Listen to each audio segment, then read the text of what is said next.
I mean, well, without question, you're dealing with a longer format, right? So this is about 4.5 hours of storytelling, where a movie is 2.5 hours, and rarer circumstances, 3 hours. But also, you are creating chapters, like chapters in a book, where you're not doing that in a feature unless it's a stylistic choice. So, it's our job, because we know that we're competing for your attention against all the other things in your life and the device in your hand and the TikToks and the Instagrams and all the other content you could be watching. We have to make a propulsive narrative that hooks you quickly, plays at pace, and at the end of the episode propels you into the next episode. So that's the mission, and yes, you have to calibrate that very carefully.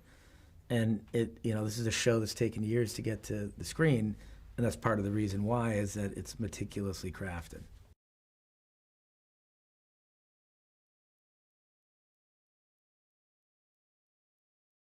I think it is thinking about duality.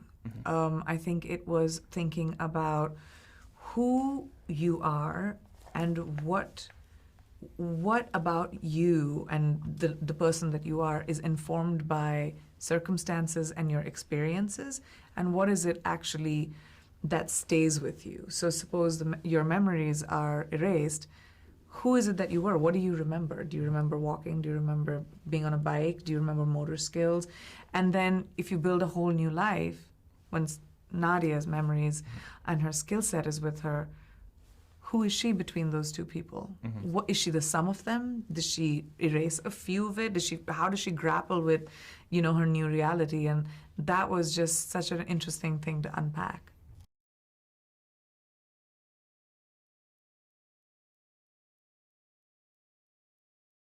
That's the job. Our job, right, is to subvert your expectations. We're in a well-worn genre, so the mission is to set you up in a way where you feel comfortable and you think that you know where it's going, and then slowly twist it on you with each choice that we make. And you're correct. This is a movie that sets up a world where Citadel is the knight in shining armor who gets knocked off their horse 10 minutes into the show. And then our villains can work unfettered in the world.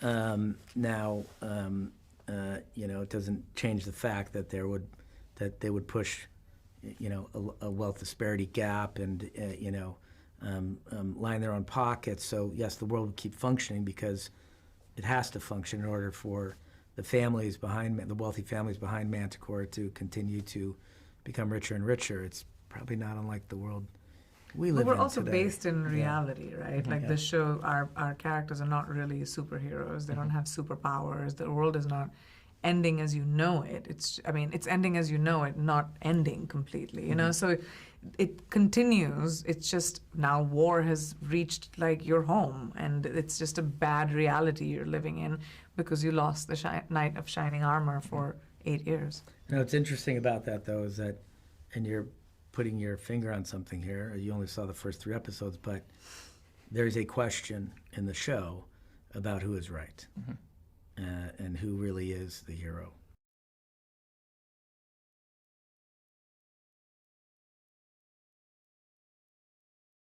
I didn't have to think about it. They just did it. That's like I used to land up on set and be like, oh, wow, I'm doing this today? This is great. Definitely making it into the trailer. I feel like... You contributed a lot of great ideas on this show. Don't be modest. No, I have to say, though, this was such a collaboration. And you felt a sense of respect when you walked on the set mutually from everyone. Me and Richard and all the other actors were really treated like, as if we knew our jobs and we were professionals, and a lot of credit was given to us to protect our characters. We were asked questions. It was so beautifully collaborative that, we have skin in the game now because we kind of contributed to it.